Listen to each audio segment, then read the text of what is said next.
Dans le nord de la France, les chauves-souris ont un cycle en trois parties. La première, c'est l'hiver, où elles vivent en vie ralentie durant 3 à 4 mois, pour une simple raison, c'est qu'il n'y a plus d'insectes à consommer, et qu'il faut réussir à survivre et à passer l'hiver sans se nourrir d'insectes.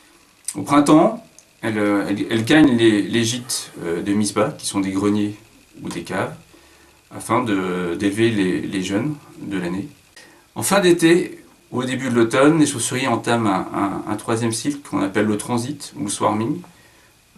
C'est un moment au cours desquels les chauves-souris se reproduisent afin de préparer le prochain hiver et la nouvelle portée du printemps suivant. Les chauves-souris, la plupart du temps, chassent en début de nuit ou en fin de nuit, au moment où l'abondance d'insectes est maximale. Et elles font généralement une pause.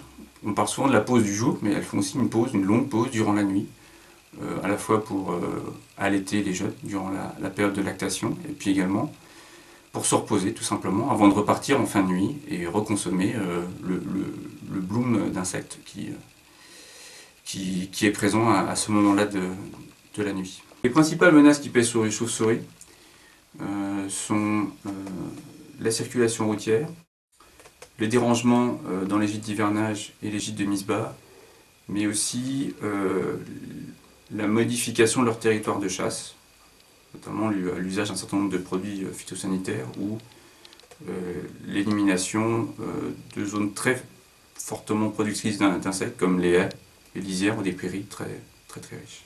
Le conservatoire préserve ces espèces menacées que sont les chauves-souris grâce à la protection de 24 sites qui sont à la fois des caves pour préserver les chauves-souris au moment de l'hivernage, mais aussi des terrains qui sont utilisés comme terrains de chasse pour l'alimentation de ces chauves-souris.